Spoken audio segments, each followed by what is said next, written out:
Hello everyone, welcome back into this channel, and in this video I would like to show you the way how to make your audio sounds muffled on a Capcut. So here I already have my project as well as the video, and I also already have this audio for my video.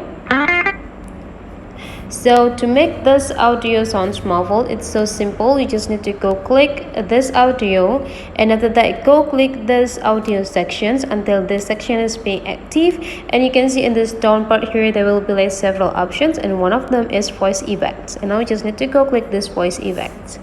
Now in this voice effect, you just need to visit the retro sections right here and slide the options into the left side until you found the megaphone. And now you just need to go click it and check the result. When you're satisfied, go click checklist button.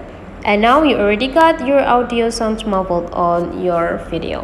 Hopefully this tutorial today is useful for you guys, so don't forget to leave some comment, like and subscribe into this channel, and I will see you for the next video.